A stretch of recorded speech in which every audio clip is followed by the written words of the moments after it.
Hyderabad Indira park ధర్నా చౌక్ వద్ద నిరసన చేపట్టారు కానిస్టేబుల్ విద్యార్థుల పోరాట సమితి. 2014, 2016, 2018 నోటిఫికేషన్ పోస్ట్ కోడ్ నవంబర్ 24ను 2022 నోటిఫికేషన్లో జిల్లా పోస్టుగా మార్చి మెరిట్ సాధించిన చాలా మంది విద్యార్థులకు అన్యాయం చేశారని నిరసనకారులు తెలిపారు. పోలీస్ కానిస్టేబుల్ నియామకాల్లో జీవో నెంబర్ 46 ఉన్న విషయం దాచి ఉంచి టీఎస్పీఎస్సీ మోసం చేసిందని తెలిపారు. చాలా జిల్లాల్లో మిగిలిన ఖాళీలను అర్హత గల అభ్యర్థులను నింపాలని ప్రభుత్వానికి విజ్ఞప్తి చేశారు.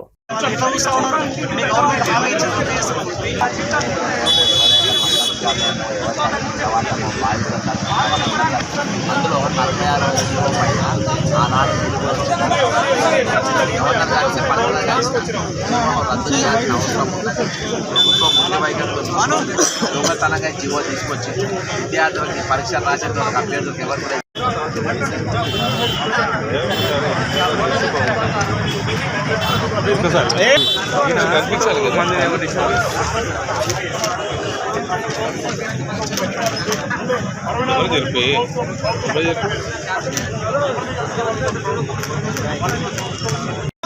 కాంగ్రెస్ పార్టీ ఎందుకంటే ఆ కుటుంబంతో బలమైన పనులు చేసిన రాజకీయంగా కల్పకుట్ల కుటుంబాన్ని పొందబెట్టారు.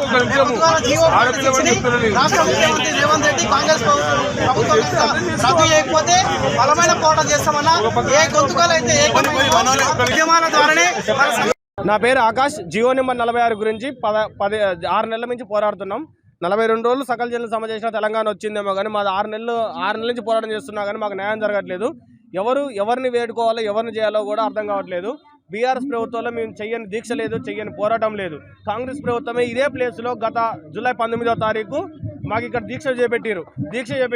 కానీ మళ్ళీ ఇదే దీక్ష 6 నెలల తర్వాత మాకు 46 జీవో వచ్చినందుకు కాంగ్రెస్ ప్రభుత్వానికి 64 సీట్లు వచ్చినాయి. నష్టపోయిన ఉమ్మడి నల్లగొండ, ఉమ్మడి మహబూబ్ నగర్, ఉమ్మడి ఖమ్మం, ఉమ్మడి వరంగల్ జిల్లాలలో 47 స్థానాలు రావడానికి గల అలుపెరగని కూడా చేసినాం.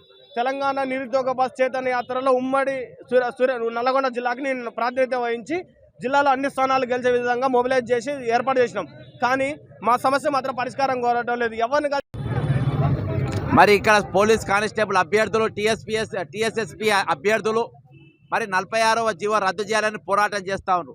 మరి ఈ నోటిఫికేషన్ వచ్చినప్పుడు అప్పుడున్న శ్రీనివాసరెడ్డి, ఇప్పుడు కూడా శ్రీనివాసరావు అనేట ఆయన ఆంధ్రాకు సంబంధించిన వ్యక్తి ఈ పోలీస్ సెలక్షన్ కమిటీ చైర్మన్గా ఉన్నాడు. ఆయన ఆ రోజు ఎక్కడ కూడా మరి మేము 46వ జీవో తెస్తున్నాము, ప్రతి జిల్లాకు ఇంత కోటా పెడుతున్నాము అని చెప్పేసి ఆ రోజు తెలపలేదు. కానీ పరీక్షలైన తర్వాత దొంగ చాటుగా ఈ జీవో తయారు చేసి మరి వీళ్ళకు కూడా చాలా కాన్ఫిడెన్షియల్గా యూట్యూబ్ ఛానల్ ద్వారా వీళ్ళకి వచ్చిన దృష్టిని పెట్టుకొని ఆ రోజుకెళ్ళి వాళ్ళు ఉద్యమం చేపట్టారు.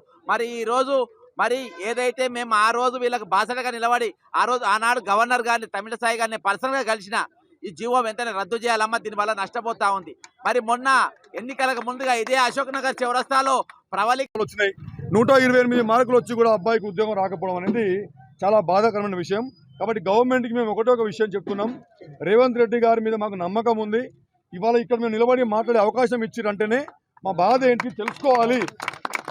ఏంటో తెలుసుకోవాలని చెప్పి వారికి ఆ యొక్క మైండ్ సెట్ ఉందని అర్థమవుతుంది. అదేవిధంగా ఐటీ అండ్ కమ్యూనికేషన్ కూడా CD1, CD2 ప్రకారంగా సెలెక్షన్ చేయాలని చెప్పి వాళ్ళు కోరుతున్నారు.